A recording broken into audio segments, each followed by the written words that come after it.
let's talk about your days in the Marines. Okay, Now, you enlisted before the war. yes. How old were you? You want the truth? I was 16. And therein lies the tale. I wanted to go in the Corps. And my folks had no hang up about it. But I was 16. And you had to be 17 with parental consent. So I says, no problem. I would be 17 2 months later. So I advanced my birth date, which was in November. I advanced it to October. So my birth date was October the 25th instead of November the 25th. And I went to Corps to September. I advanced it to September. Sorry, let me go again. I advanced it to August because I went in September. I advanced it to August instead of November. That was fine. I went to Corps, went there, get up to Alaska, and I'm in Kodiak, and I forgot what the hell come up. But something, I had to fill out some papers. And they wanted my birth date, so I put my birth date. So they called me and said, hey, what? First son says, what the hell's going on here? Don't you know when you were born? And I said, yeah. And I told him what had happened. He said, well, let's correct that. So I finally got my records back to the correct birth date. But yeah, I went in at 16. Because by that time you were 17. Oh yeah, by the time this came up, this was the next year, after first of the year, sometime in the spring of 42. And no big deal, they just had to make a correction as though it was a typo. I don't know how in the hell Top did it. Whatever he did got me out of trouble. Anyway. You were going in no matter what. I went in, yeah. I wasn't a problem. I knew there was war coming, as everybody else did. But I went through boot camp in San Diego. And boot camp was over. When Pearl Harbor was bombed, I was in a casual company in San Diego waiting transfer to wherever I was going to go. We all ended up out on the beach, the sand beach at San Diego Harbor that faces the Naval Air Station, or the Naval Recruit Depot, whatever the hell they call theirs, sitting on a machine gun all night. But 3 or 4 days later, we got orders cut, 4 or 5 of us out of my recruit platoon, got orders cut for Kodiak. Well, we didn't know Kodiak. We got orders to go to Seattle.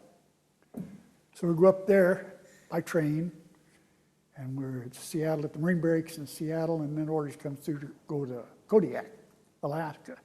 So they put us on a cattle boat called the SS North Star, and it was a true cattle boat. Anyway, we went up there, and most of the guys that I was with, because we had not only Marines, some sailors, soldiers, and down in these damned holes, I had pipe bunks and stacked, 2 foot apart. I said, BS, I'm cutting this stuff. So I went up on the bow of the North Star. Now it's cold, ice, freezing rain, and I sacked out against a steam winch, stayed out of the hole, because I never had trouble seasickness, but anybody that got sick in that. So I made friends with the crew and was helping them on the deck, so I got to eat in the cruise mess once in a while. Okay, went into Kodiak, and I was in Kodiak until we got there. Well, I was at sea. We left Christmas Eve, and we got into Kodiak would have been sometime in January. I don't remember how long. And then I was there until July of 43. I was there for 19 months. And my term was up for there, and I transferred and had requested radio school. So I went from Kodiak back to San Diego to radio school. And I went through radio school, and then I went into tank school. Now, when you were in Kodiak, had Pearl Harbor already happened? Or Pearl Harbor happened when I was in San Diego. Oh, okay. At boot camp. That happened in the 7th of December, and I had been out of boot camp maybe 3 weeks. So we're at war now. We're at war. Okay.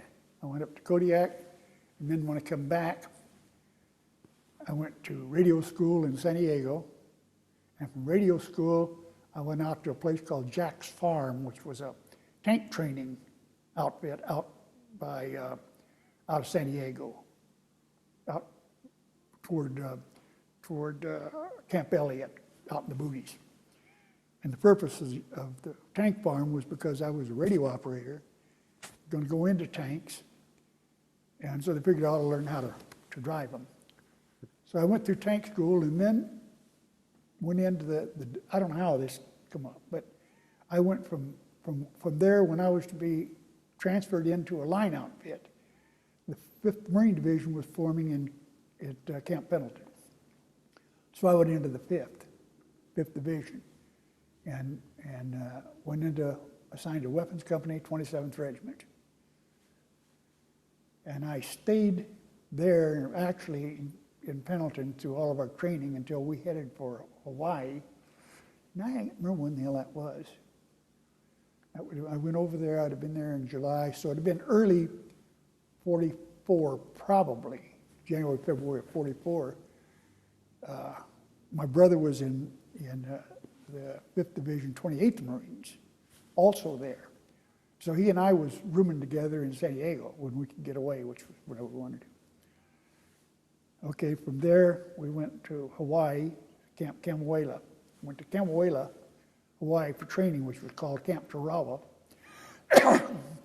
We stayed there until we set sail for where we didn't know, but ended up being Iwo, after buku moons aboard the ship. And then we went into Iwo, and we hit Iwo was on the 19th of February, and that was the 19th there, so I think it had been the 18th here, but anyway. I was with Weapons Company, assigned to a 37 millimeter platoon as communications for the platoon. We were attached to, as far as I can remember, 3rd Battalion, 27th, but I'm not sure. We went in the 3rd wave, and the 1st wave and the 2nd wave was sitting right there with us. So all of us stacked up, couldn't go anywhere on the beaches. We worked out of there, and I think we were a day or 2 days getting across, cut across Airfield 1, turned and went to 28th crossed with us, 27th and the 28th crossed the island, which is like a pork chop at the narrow edge. 28th turned for Suribachi, and the 27th turned to the north for the north end of the island to tie up with 4th Marines who had landed just to the north of us. 3rd Marine Division was held in reserve. Okay, from then until we got off, I was on the island, I think, for 38 days, I'm not real sure, until the island was secured. And there was no rear area, obviously. An island 3 miles by 5 miles, that's well within the range of anybody's artillery. So I stayed there. My brother was killed on the 20th. I went in on the 18th. I went in on the 19th. He went in on the 20th.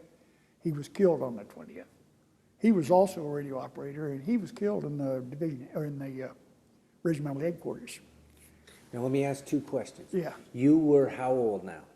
You're 18, 19 years old, is that right? No, how old was I? That was in 45.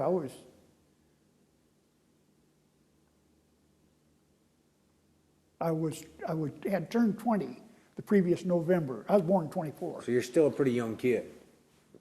Yeah, I mean, 20, yeah. all of us were. Yeah. Anybody who was over 25 was pappy. So this will be 2-part, because I want to talk about your brother, because I know, but here's a 20-year-old kid from, and I can't remember where you grew up. You grew up California, or no, where did you grow up? Southern California. Okay. Both of us. Here's a 20-year-old kid. You're in this landing boat, and you're going into Iwo Jima. What's going on up here? What are you thinking? Do you know what you're in for? I think we did. We were under fire. There's a hell of a lot of Jap artillery coming at us. They hadn't started mortars yet, but a lot of machine gun fire. And we're in a little tin boat. It wouldn't stop a 50 caliber machine gun. Yeah. Your biggest problem is, am I going to need new underwear before I get on the beach? Get in. I got a Jeep. I'm in an LCVP. I got a radio Jeep, and there's a squad of us, probably 10 guys in this Jeep. We hit the beach, and there are dead Marines everywhere, floating in the water. This is guys that had gone in just 10 minutes before us. They dropped the ramp on the LCVP, drops the ramp, and he's not in very far. I take the Jeep off, it comes off of the ramp, and I'm coming like balls out of hell. Comes off the ramp and drops right in the water. That's as far as it went. Says, nah, if you get in a vehicle, it's going to draw fire. We bailed out and got away from the Jeep, and I'd gone up and dug in this soft black sand. And about 5 to 10 minutes later, a mortar shell hits right in the middle of the Jeep, blows the Jeep all to hell. And the funny part of that, I'm looking around, and we're still, we're close to the water. I'm looking around, and I had a whole batch of letters in a pack in the Jeep, which I'd left in the Jeep. And they're all floating down the damn water for everybody to pick and read. Okay, no big. Now, what do you think about? Be telling me, I was worried more about my brother than anything else. He hadn't come in yet. But because I was going in on the third wave, and he would come in the second day with regimental headquarters, I figured I'm one of the guys that's going to get tagged, not him. We had set up a system, because he also was radio, we had set up a system whereby I could call him clandestine on a dummy code and talk to him.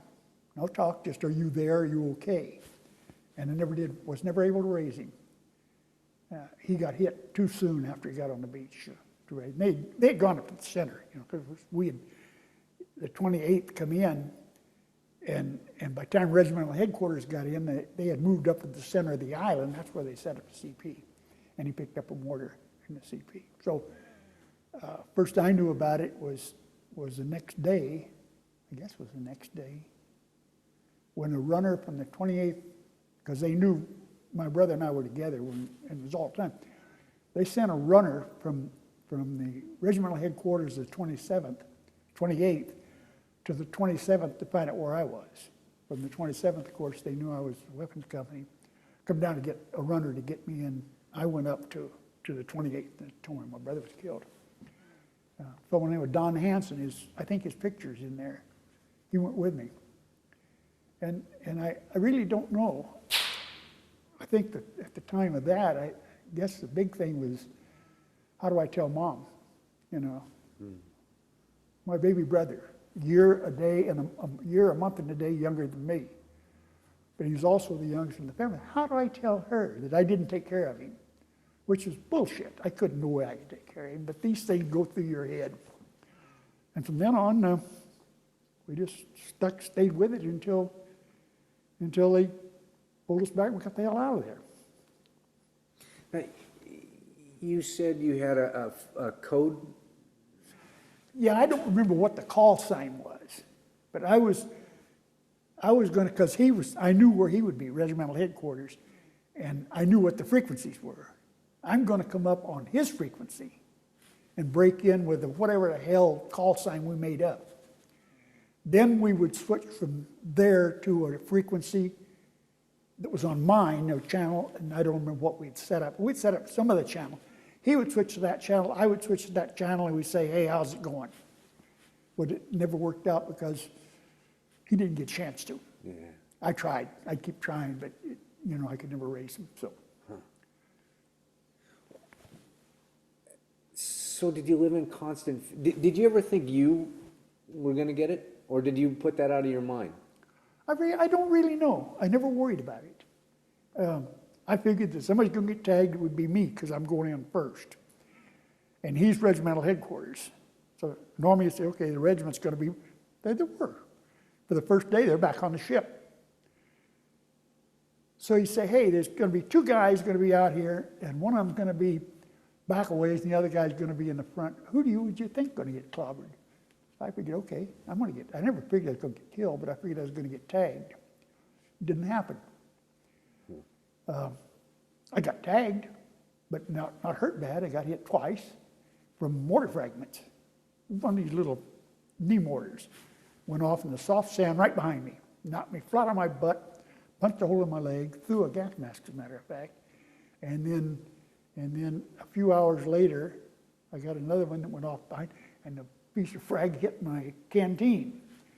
Went through the canteen into my butt, and the pieces of it still stuck in the canteen. You couldn't pull a canteen out. I had that canteen for a long, long time, but I don't know what happened to it. Other than that, it was fine, no problem. Did you realize going into, of course, I mean, I don't think you're thinking of this at the time, because you didn't even know, I mean, did you even have the faintest idea before you went to Iwo Jima where Iwo Jima was? Hell no, never even heard of it. We didn't know anything about where we were going till we had been at sea probably for 2 weeks. After all maneuvers, we'd made landings in around Maui and practice landings in the islands. And until we got there, we found out somebody had cut a piece out of a map and let it, we found it on the weather decks. Some guy was we had the maps out and he had cut out of that the name. And I don't know who it was, picked it up. It wasn't me, but I saw it. And I thought, where in the hell is that? Iwo Jima meant nothing to us. Huh. Why should it? Yeah. Did you realize while you were there or after you were there, I don't think you might even be thinking about this, but that, I mean, what a big part of history you were a part of. I mean, was that so? No, by that time, the Marines had been into Guadalcanal. That was the 1st Marine Division. They'd been in the canal, they had been in Tarawa, and both of them, Tarawa was great losses, none as big as Iwo, but percentage-wise. They'd been in the canal, they'd been in Tarawa, they'd been in Peleliu.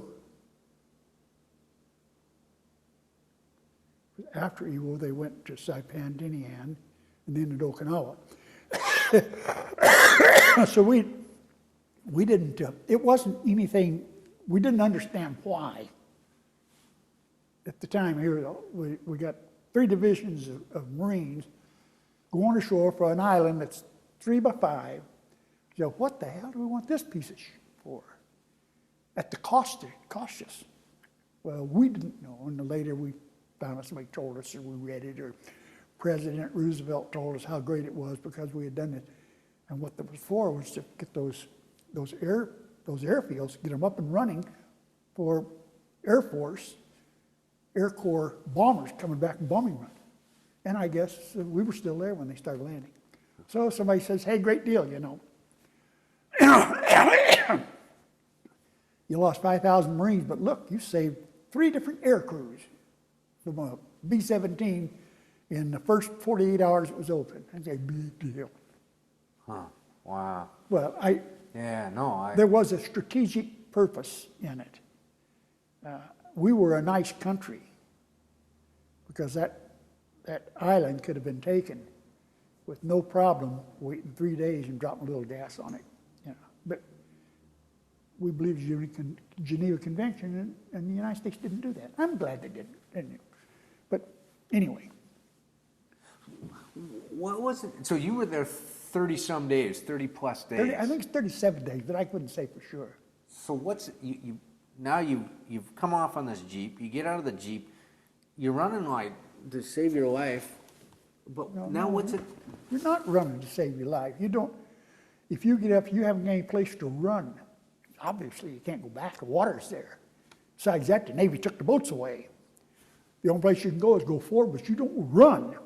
You get up and you crawl, or you maybe make a short dash of 10 or 15 feet and drop into another hole, shell hole or whatever, and hope to hell the guy that's with you or that's covering you, or in my case, I had the radio, I hope to hell my lieutenant was staying there. And then you make another dash until you keep moving up little bits at a time. You know, we're in pretty heavy fire. Those Japs had been there for a hell of a long time. And they had every spot on that island was brought in. The commanding officer was an artillery officer, and he had plotted that entire island, so he knew what to do to bring gunfire, artillery fire to bear on any part of that island, plus their mortars, plus everybody's in a hole, plus their riflemen. So you don't get up and run. If you're moving, you're running, you bet your ass, but you haven't got far to go, so it's not a big, long rush. So there's never, there was never a feeling of chaos. No, I don't think so. You knew what your job was. I knew that I had to keep my damn head down, and we had trained. And you get a bunch of guys, I remember the average age of the Marine was probably 20, 19 or 20. We'd been filled so full of bullshit that we were the best in the world, and I think we were. So we never worried about it. We were U.S. Marines. Nobody could touch us. And incidentally, we were faced with the Imperial Marines on Iwo. It was no big deal. We're Marines. They can't hurt us. They can't do a damn thing. We'll win. So you keep psyching yourself up with that BS. But it works. And we knew what our job was. Our job with 37s was to support the infantry battalions with 37 millimeter fire. But it's a while before we can get those guns into play. So in the meantime, you're a rifleman. Every Marine is a rifleman. Our job was to, where we hit on Red 1, I think, go straight across the island to the #1 airfield. Cut the island in two. We would turn to the north, the 28th, who was in, I think, Green Beach, which is down below us to the south of it. They would swing, the division, infantry, would swing towards Suribachi, because we were getting one hell of a lot of fire from Suribachi. And this was, of course, was the place where the commanders were, because you could see. Got the holes up there, and he's up high, and they got these damn, Japs had outstanding optics. They'd run them up, and they'd look right down your throat. Okay, so we had to get Suribachi secured. 28th was doing that, and that's when my brother got killed as they got to the center before they turned to swing south. We headed north. Our job was to move over and push the Japs off at the north end of the island. Now, the 4th Marine Division, who was to the north of us, and they had 2 regiments on the beach, 1 regiment in reserve. We had 2 regiments on the beach, which was 20th, 27th, 26th in reserve.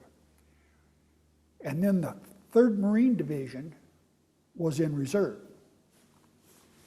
When they, so we were supposed to cut, the 27th was to swing north and to tie in with the 4th, whichever regiment of the 4th Marines coming across the island. And everybody swing goes to the north. This is the theory, this is the plan, and brush them off. Things never work like they're supposed to, but that's all right. We didn't tell the Japs what they were supposed to do, so they decided they didn't want to get pushed off. So we had a little argument about that. Time goes on, and then they landed the 3rd Division, and I'm not sure when, but the 3rd, we tied into the 3rd Division up toward the north end of the island. As a matter of fact, the commanding general of the 3rd Division was up looking around, and he run into where we were, the 27th in this particular case, the weapons company, or we were with the 3rd Battalion, the 3rd Battalion. He's up looking around, and he says, something about, who are you guys? He said, well, we're 27th, who are you? 3rd Division, and then I look, and he's got a number, 8. You know, you're identified with tags on your painted on. I don't know if you know this, but okay. The shape, the half moon shape was the 27th. A square was, no, the half moon shape was the 5th Division. The square was the 4th Division.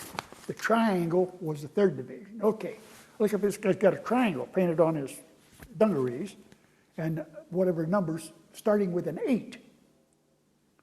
8 said he was a general officer. Yeah, what in the hell would a general officer do? In fact, I asked him, I said, what are you doing up here? The lines are right here. They didn't even know it. They were wandering around. Well, anyway, that was the commanding officer of the 3rd. That was the first time we'd run into them. They'd come in on the beach. But we'd gone north. We were over on, let's see, would have been on the left side of the island. We was going north, but on the west side, west portion of the island, past the 2nd runway, and we're just holding at that point in time, holding because we had bypassed a lot of canyons and Japs, and we're trying to get them out. We were tied in on our been on our left, no, on our left, with the 4th Division, whoever their elements were. And we were there for 3, 4, 5 days trying to get these guys out. In fact, from there, we went from there back down to the beach. Now, did you, I'm going to wait for this guy to honk a few more times here.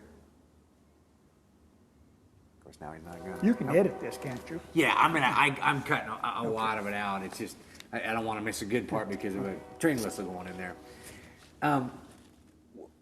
During these 30 days, 38 days. 38 days, living in foxholes? Any what? Were you living in foxholes? Yeah. So did you sleep at all? Well, you dozed when you had a buddy that'd stay awake. And if you didn't have a buddy that'd stay awake, you stayed awake. Because you knew if you went to sleep, you were dead. If both of you went to sleep, because there was infiltration. Japs were infiltrating through the lines or trying to, and you had to stay awake, one of you. Otherwise, it walked right. That's what happened to, an alert. That's what happened to Smitty and LaBelle right in the foxhole next door. Because they didn't listen. One got killed, one got hurt. But, yeah. So you basically would catnap. Mm-hmm. And you just Curl up, foxhole, put your feet in the sweatband of your helmet, and try to snooze a little bit. food? The rations. Food, the hot food we got was when we would get pulled back for a short while and run into a CB battalion. CB boys would take when we could get 10 and 1s or C rations, they would take all of these and mix them together and fix us a hot meal. That happened maybe about 3 times in that 38 days. Wow. But no big, K ration's a good meal. Didn't like them. A little can of ham and eggs and 3 or 4 or 5 dog biscuits, a little piece of toilet paper and 4 cigarettes. I guess that's about it. Wow. So, I mean, to me, I'm sitting here thinking of being under that stress for that long and trying to find some way that brings it down into where every day becomes an average day. I mean, does it? Is it a job? Does it, or is it? Can you describe it? It's just another day, I guess. I don't know. Hell, I'm 20 years old. I don't know anything about this head shrinking business. I didn't know that if me or whoever's in the foxhole with me or alongside me doesn't keep their eyes open, we're going to be dead. So that's the point of the day, is you don't give the bastards a chance. No, you shoot first if you can. Pretty strong motivation. Yeah. Yeah. You don't mind seeing blood, but you don't want it to be yours. Huh. What's you were telling me a story about 2 guys that were supposed to be digging. Okay. I mentioned before something about keep your eyes open. You had to stay alert. One guy, and most of us 2 in the foxhole, one guy always looking to the front, covering your sector. The other guy could catnap, doze, stay in the hole. You get up, you can get shot by your own people. You're up wandering around. Okay, we had, in this particular instance, and this wasn't, off the front, the Japs were making noise, and they were down in front of us by probably 45 yards, 40, 45 yards. And they were either intentionally to bug us, but in any case was making a lot of noise. They were throwing grenades, but they weren't reaching us. And this is at night, so they're banging. That's just, of course, this is a lot of keep you awake and bug you, I guess. They also had patrols out, which we did the same thing, probing. And there was a Jap patrol of 3 Japs. They'd come up, and LaBelle and Smitty was in the foxhole right next to mine, big rock here, and us. Off to their left was a machine gun that was to cover the front across there, if you can see it. They did a pretty good job of doing that.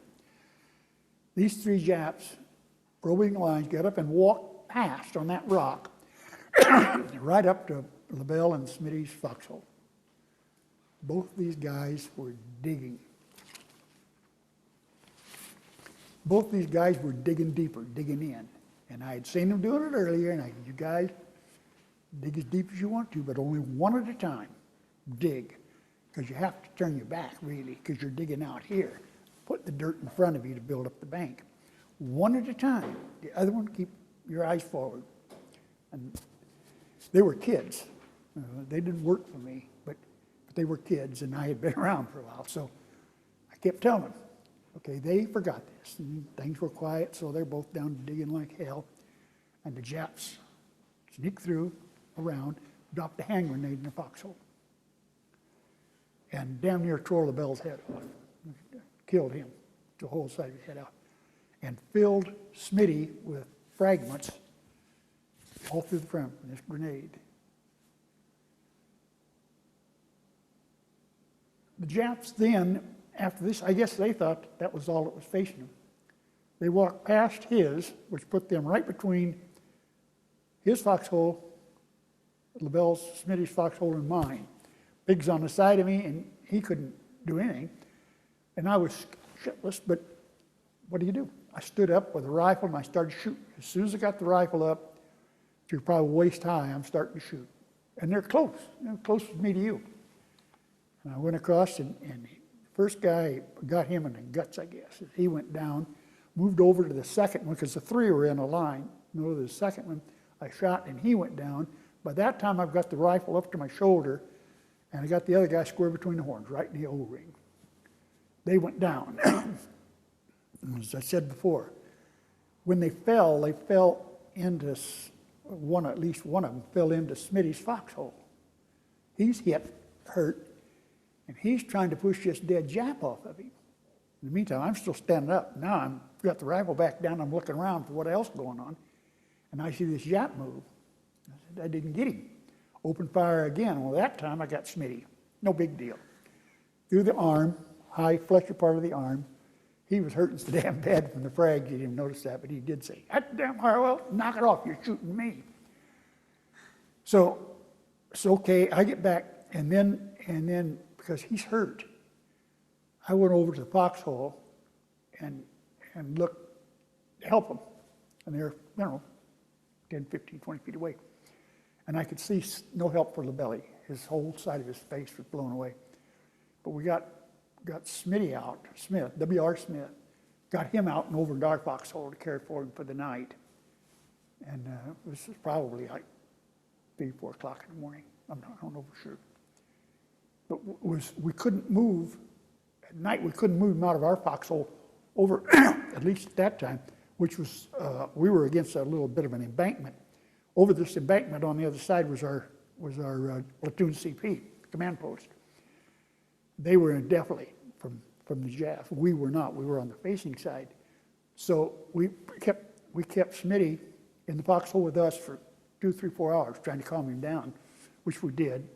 Gave him morphine and that cooled him down till we get him over across the top of the other foxhole at the CP. So then the next day, stretcher bearers come up, took him back to Battalion Aid Station. And along with this, due to LaBelle's action taking the grenade,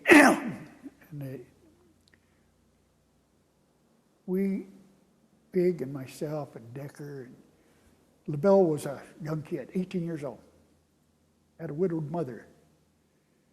We wrote up what LaBelle did, saving Smitty with a foxhole, with a grenade and all that, and he got a Medal of Honor awarded. I saw that afterwards, and that was awarded to his mother, of course, posthumously. I always that was kind of interesting. So, wow. So you wrote all that information up? No, we wrote it out while the war was going on.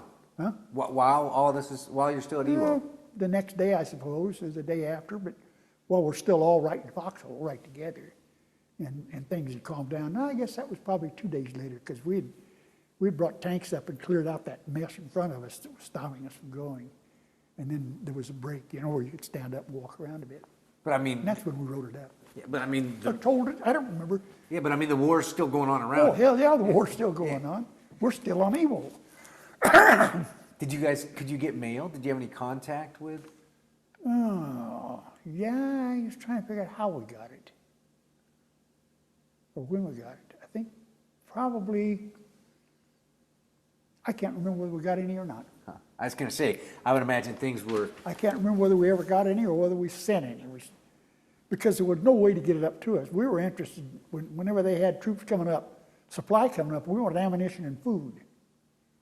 And I might add that the Army engineers had what they called ducks, which is a big truck, black. They were black, and they had guts that was outstanding. They drove through that crap to bring us ammunition and food up to the Marines. I wouldn't have wanted to do it, but they did it. now why did, once the Army thought you had Iwo secured, if I understood right, they wanted to take your weapons away from you or something? Wasn't the Army. It was the idiots that had been back on the beach all the time. Okay, this was, I think it was the 38th day. The night before, we had pulled back to, quote, rear area, like half a mile from where we'd be shooting each other, below the airport, the second airfield, and had got some hot food, CBs, and some enterprising CBs had built a toilet you could sit down on. No top, no nothing, just stools. And some other enterprising agent had brought a bunch of funny books. We're going to say, hey, you got a chance to sit down and take a. So we tried this, except that there was a couple of snipers up in the hills, Jap snipers, that kept us from away. You'd sit down here, fortunately the guy wasn't a very good shot, but he would ping these damn shells into the toilet, and we had to go back in the brush again.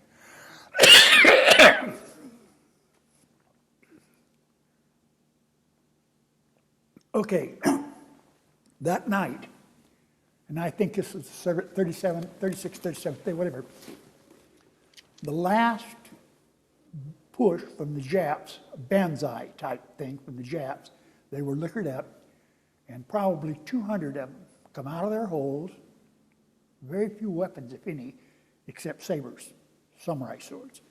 And they moved down and hit the Air Corps. Air Corps pilots had their tents up.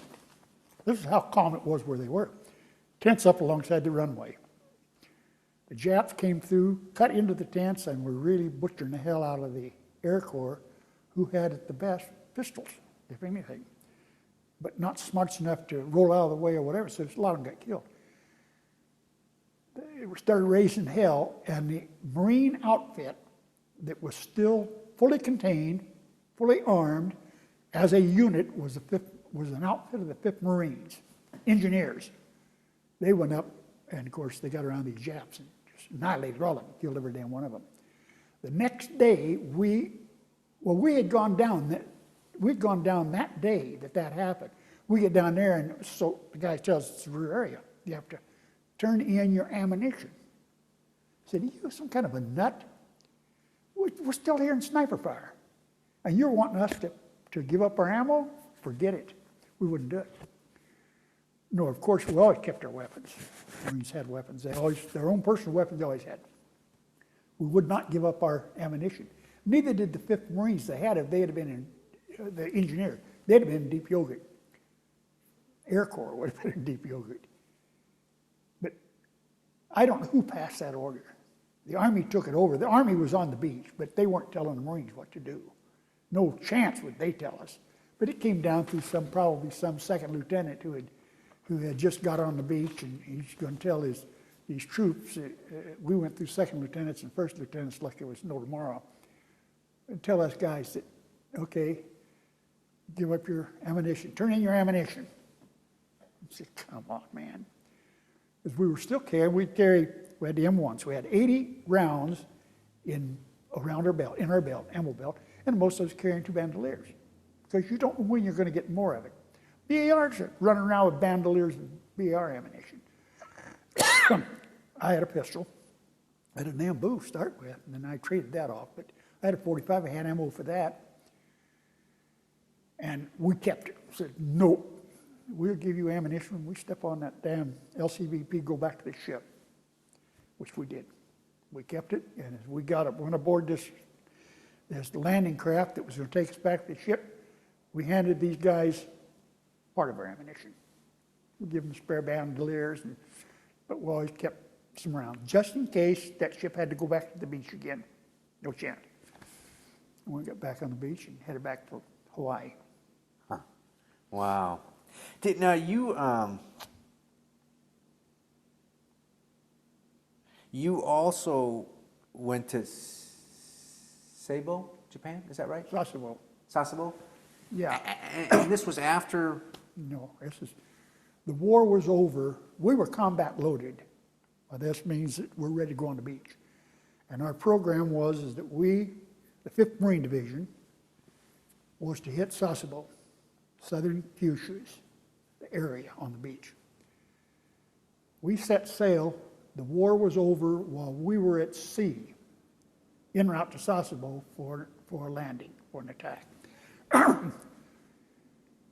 Instead of hitting the beach, we pulled up to the dock. Still combat loaded, still armed. We walked down the gangplank instead of going over the side into a landing craft. We walked down the pier instead of going to the beach. Then when we had a chance, which we had quite a bit of chance, we looked at what we were facing. There wouldn't have been a live Marine come over there. The Japs had us dead to rights. If the war had not been over, if Truman hadn't dropped that bomb, see, we were slated to go in there, whether he dropped the bomb or not, because nobody knew about the bomb.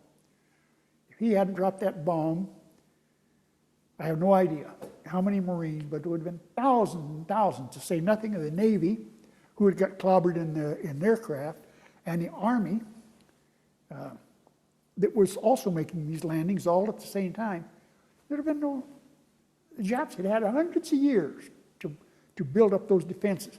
Caves facing the ocean, caves going deep in, pair of tracks run out. They'd run these tracks, they'd run the guns out on the tracks, they'd fire right down your throat, pull the gun back in. No way to get him. You couldn't even skip bombed into those things. So, saved our skin. Where were you when you heard the war was over? I don't remember, somewhere between Hawaii and Japan, aboard ship. We were loaded, ready to go. Loaded, going. What was that like? Because we see all the newsreel, What was it like? I don't really know. It was kind of a happy time.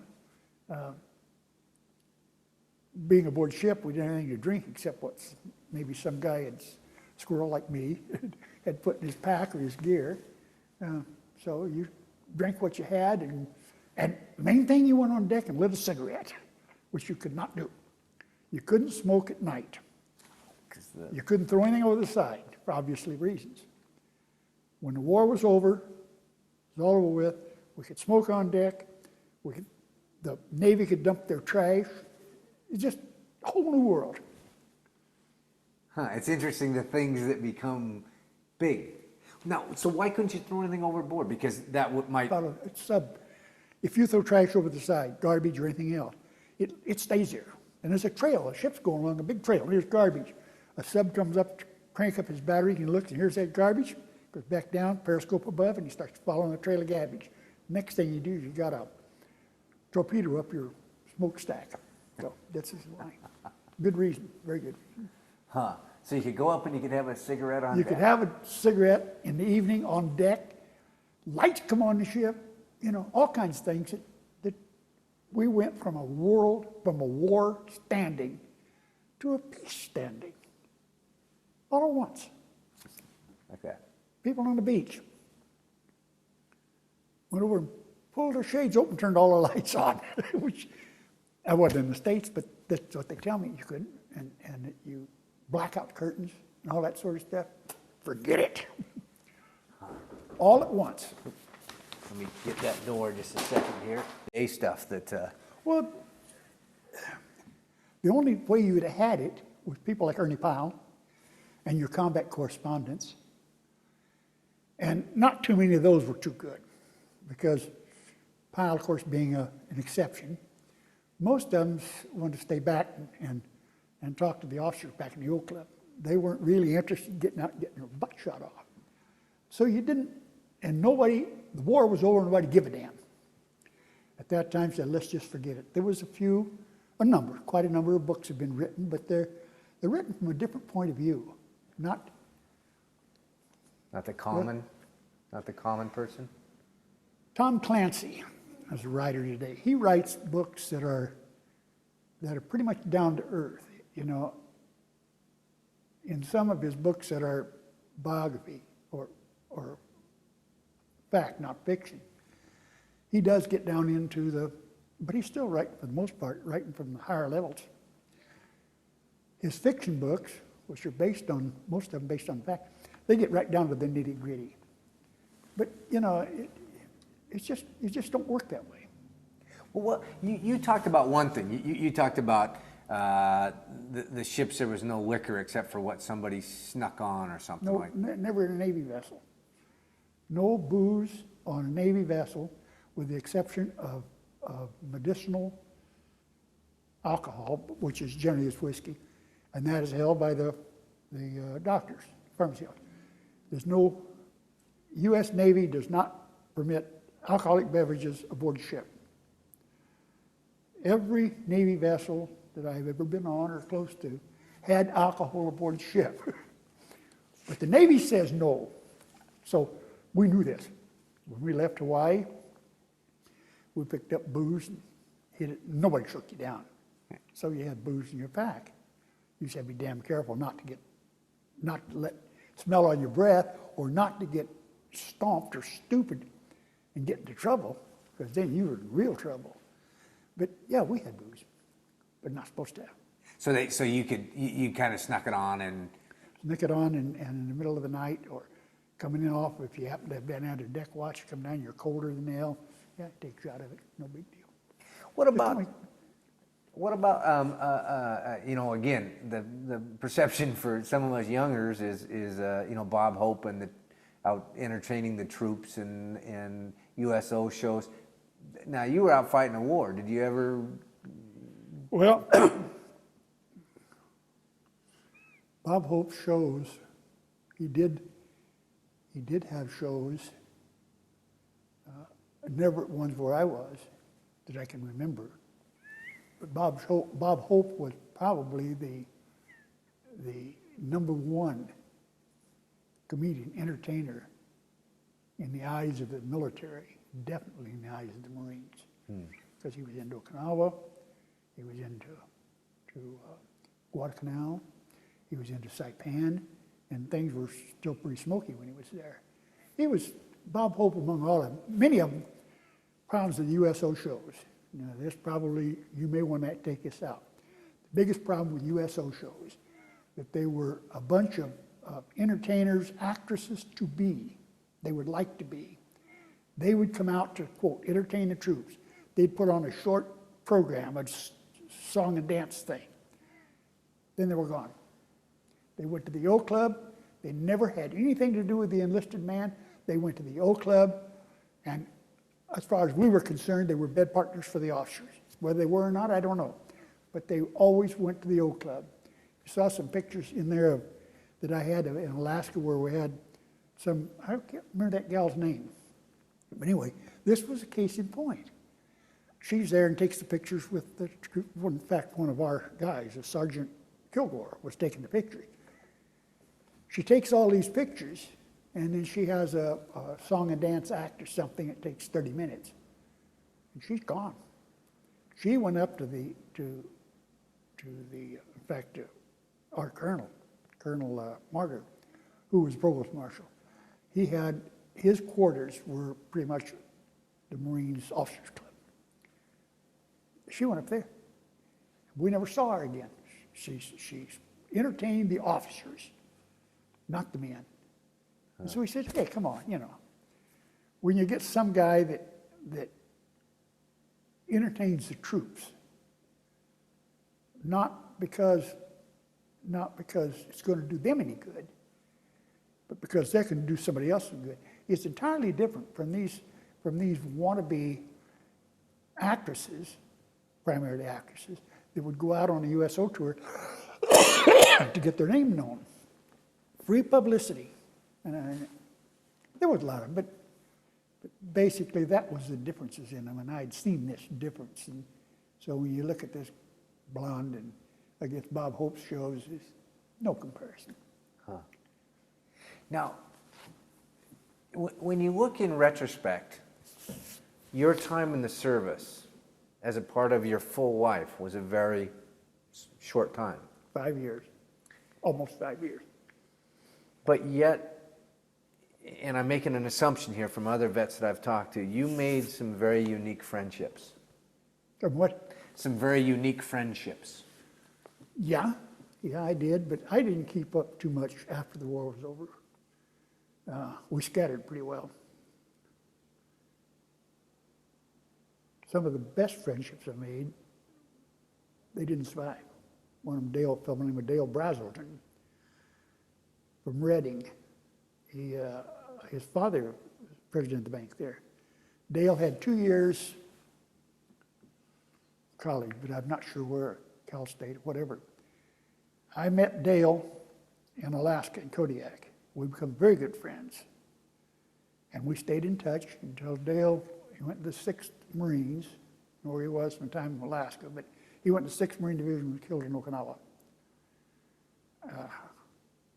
I went by to see his father, but wasn't able to, in Reading.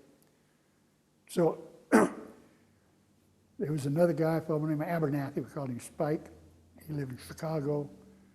I run into him in 47 or 48 and stuff. So we had one guy that was local that after the war he became a drunk, and I didn't want around my kids.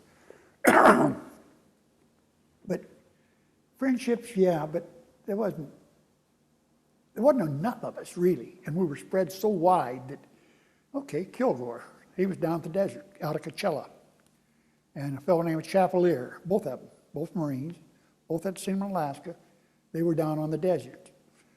I talked to Kilgore on the phone one time, and I think I saw Chapelier one time in the ensuing years, and that was probably in early 50s, late 40s, early 50s. It just, I don't know.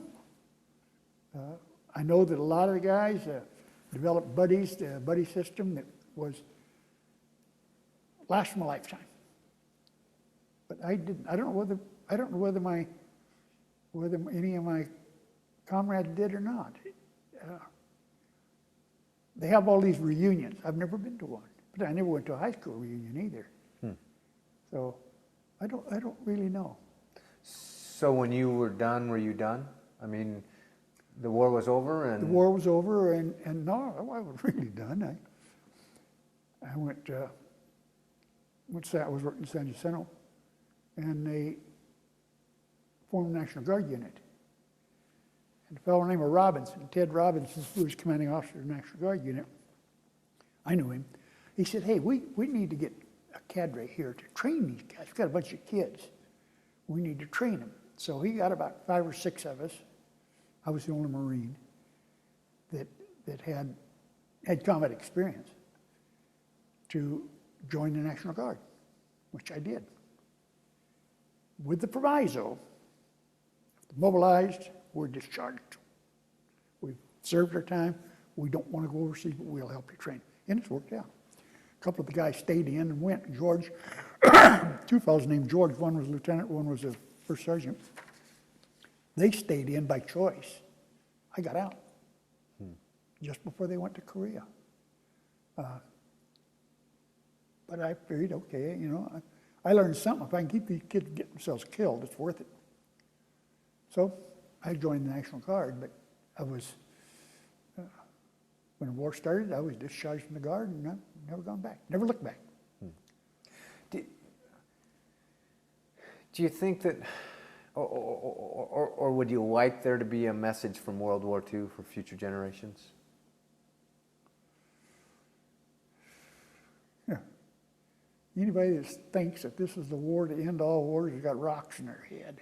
I don't know what the message would be.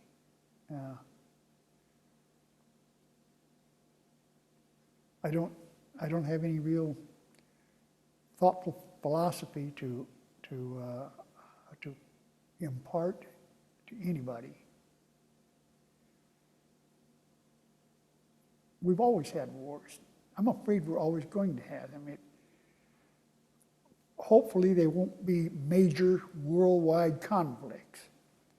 But you know, if your son or grandson is in the service and he goes to someplace like Somalia, or he goes to XYZ country, and you go in there as a peacekeeper, or you go in there as a small group, you go into Nicaragua or to Haiti to assist, to put down a rebellion, whatever, and you get killed, that's a big war. It's just as big a war as World War II was if you were killed or if your brother was killed. That was a big war. So, as I said, we're always going to have wars, and we've seen that. Desert Storm, that's a war. We're always going to have them. So what we hope, now this gets into, I guess, political, but my personal philosophy. The biggest thing that worries me is that every time that a war is over, a major conflict is over, we get an administration that wants to cut it to the bone so that you no longer have the capability to wage a war. We don't wage wars because we're trying to gain something. We wage wars to prevent losing something.